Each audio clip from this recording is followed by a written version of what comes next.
एक ऐसा साइंटिस्ट जिसने बर्फ से ग्लेशियर बना दिया, बंजर रेगिस्तान जैसे लद्दाख में पानी पहुंचा दिया, और आज वो इंसान बिना अपने जान की परवाह किए बिना भूख हड़ताल पर बैठा है।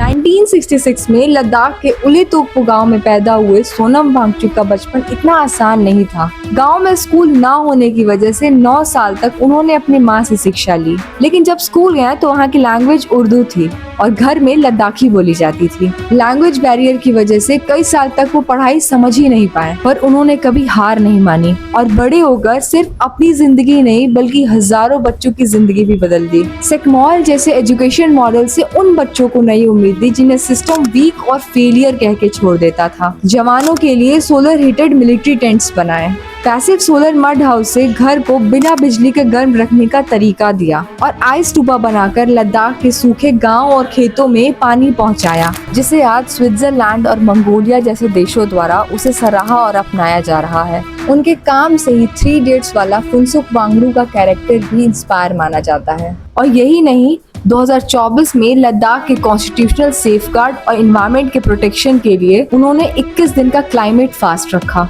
फिर 2025 में प्रोटेस्ट के बाद NSA नेशनल सिक्योरिटी एक्ट के तहत उन्हें गिरफ्तार किया गया और उनकी रिहाई मार्च 2026 में हुई। और आज जुलाई 2026 में सोनम वांगचुक जंतर मंतर पर अनिश्चित काल के लिए हंगर स्ट्राइक पर बैठे हैं, जिनका मानना है कि युवाओं का भविष्य सिर्फ ईमानदार और ट्रांसपेरेंट एजुकेशन सिस्टम से ही सुरक्षित हो सकता है। हालांकि सेहत कमजोर पड़ती जा रही है दिन पर दिन, लेकिन हौसला नहीं। और शायद इसीलिए सोनम वांगचुक की सबसे बड़ी इन्वेंशन कोई मशीन नहीं बल्कि वो सोच है जो पूरे जनरेशन को बदलने की ताकत रखती है।